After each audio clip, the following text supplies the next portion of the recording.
O governo eleito petista segue brincando com a economia e menosprezando os efeitos que isso causa na vida da população. Como eu sempre falo, sem economia não tem diversão, não tem passeio, não tem comida, não tem absolutamente nada. A gente já viu há pouco tempo atrás muita gente deixando de lado a importância da situação econômica de um país para beneficiar, para dar uma vida melhor à sua população. Mas o que a gente vê é que esse governo eleito segue, principalmente com os seus principais nomes, deixando de lado uma economia e ainda com retóricas e narrativas como se estivéssemos nos anos 80, onde ninguém soubesse ou conhecesse a importância da economia do país e os custos que se pagam em algum momento adiante para aquelas práticas realizadas que eles ainda seguem acreditando ou fingindo que acreditam que dá certo. Bom, até o momento, hoje já é dia 6 de dezembro que eu estou gravando, já faz mais de um mês do segundo turno das eleições e sequer conhecemos os nomes importantes que comporão os ministérios. Sabemos quem serão os artistas que estarão na sua posse, mas os nomes que compõem os ministérios ainda não. Afinal de contas, o nome dos artistas para tocar é muito mais importante do que quem comporá as pastas como economia, infraestrutura e afins. Esse é o governo que foi eleito. De qualquer maneira, há uns dias atrás, Fernando Haddad, ele que é um dos cotados para ser o ministro da Economia, foi fazer um discurso na FEBRABAN, na Federação dos Bancos, onde estavam os principais banqueiros brasileiros. No seu discurso ali, realmente acabou sendo muito vazio. No dia do mercado, o dólar subiu bastante, a curva de juros brasileira também subiu bastante, uma vez que esse discurso ele foi vazio, faltando propostas, com pouco conhecimento sobre o que fazer com a economia do país. Lembrando que a gente vem de uma taxa de desemprego recuando há mais de um ano, a relação dívida-PIB do Brasil, ou seja, o quanto que o Brasil tem de dívida frente ao PIB, não para de cair. Foi o único país do mundo que conseguiu trazer a sua dívida já abaixo do que estava em níveis pré-pandemia, com todos os problemas e todas as críticas que todos nós possamos ter a um governo, o que é super normal, jamais teremos unanimidade, ainda mais se tratando de burocratas e de governos. Mesmo assim, esse foi o primeiro governo que economicamente terminou o seu mandato, falando economicamente, terminou o seu mandato gastando menos do que quando começou, reduziu o tamanho do Estado e trouxe fundamentos macroeconômicos à mesa da discussão, como privatizações de subsidiárias, marco do gás, marco do saneamento, lei da cabotagem que permite que empresas estrangeiras usem aqui ou explorem aqui o comércio entre portos, o que facilita e barateia. Enfim, tudo isso faz com que o produto chegue mais barato na ponta final quando tem concorrência com a iniciativa privada. Lei de autonomia do Banco Central, enfim, lei das estatais, uma série de reformas microeconômicas extremamente importantes que surtirão os efeitos daqui a pouco. E uma pena que muita gente se vangloriará disso e tendo sido contra durante o ato da aprovação, e sim, me refiro aqui ao PT. Mas de qualquer maneira, voltando ao discurso do Haddad, que pode ser indicado como ministro da Fazenda, o mercado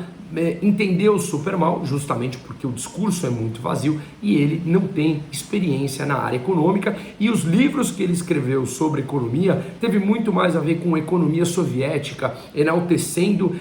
os pontos marxistas de economia que já foram refutados em livros e na prática, onde ele centraliza o Estado como sendo o principal indutor contra privatizações,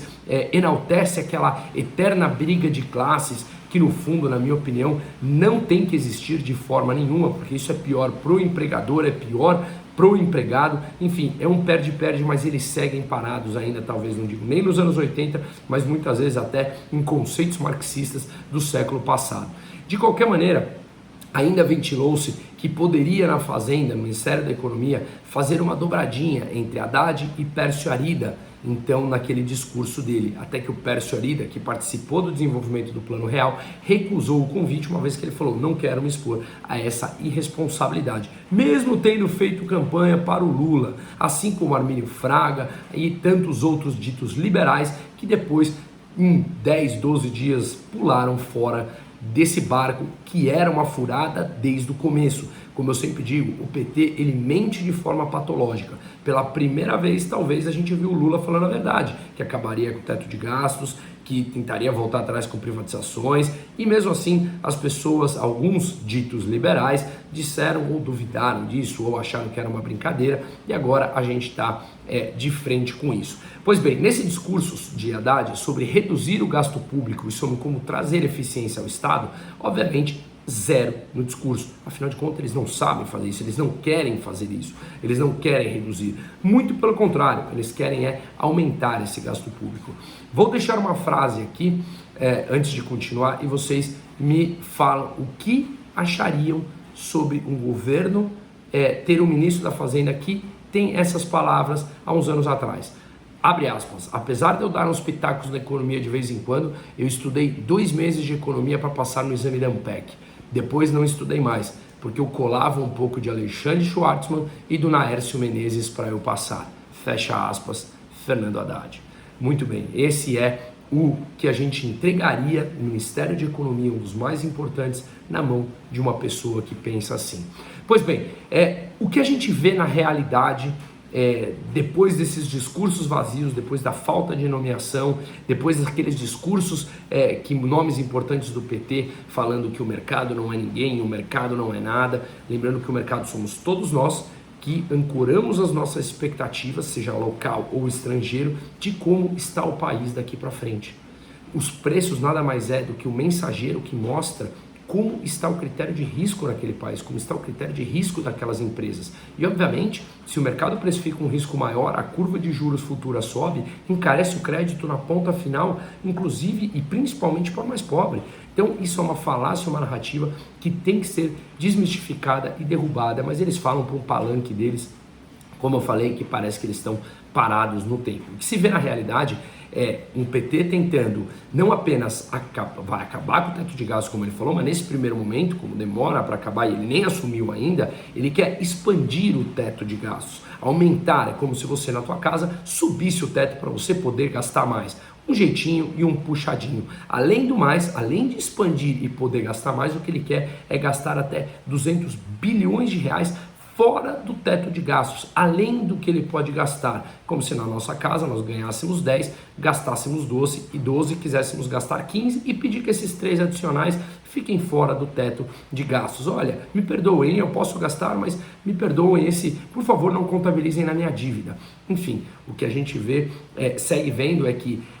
o PT caminhará para esse tipo de política de responsabilidade e a gente consegue ver, vou jogar no gráfico aqui, a gente consegue ver o que aconteceu com a curva de juros brasileira depois das eleições. Tem aqui alguns vencimentos, tá?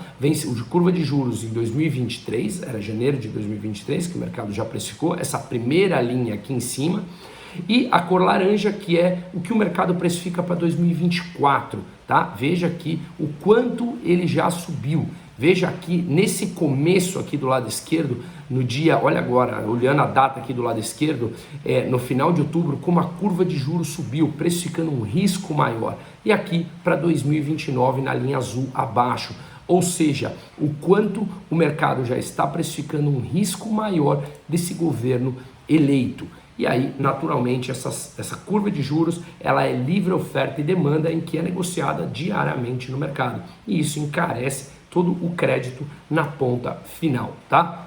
Agora, e se vier alguém mais responsável, acabar por vir uma pessoa mais responsável fiscalmente no Ministério da Fazenda? Será que poderia ser como Joaquim Levy no segundo mandato de Dilma, que foi empossado em 2014, começou o mandato dele em 2015 como ministro da Fazenda e durou um ano, uma vez que ele veio com ideias responsáveis fiscalmente, com reformas macro, falando que querendo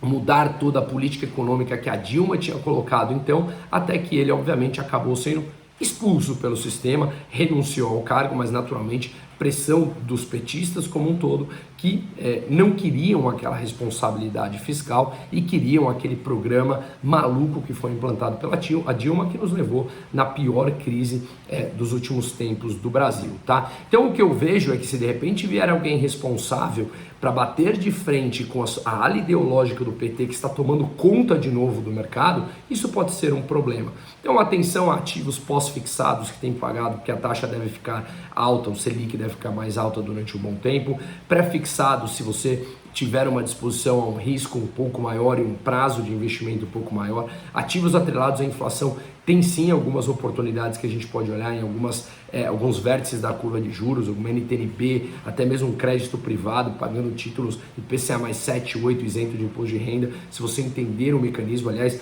qualquer dúvida me fale, que esse é o meu dia a dia, como ajudar os clientes nisso, né? E essa posicionamento coloca até o Roberto Campos Neto na parede, o presidente do Banco Central, que tem um mandato de mais 2 anos com o Banco Central autônomo. Será que daqui 2 anos o PT colocaria alguém da ala ideológica por lá e passaria também a indiretamente mandar no Banco Central, querendo controlar os juros, não a maneira do mercado, mas sim a maneira na canetada, como a Dilma já fez? Enfim, lembrando que em 2003, depois do dólar, depois que o PT falou, o Lula falou, que mostrou que teria minimamente responsabilidade fiscal, o que a gente viu foi ventos favoráveis no mundo, com commodities em alta, com taxa de juros dos Estados Unidos caindo, e isso favoreceu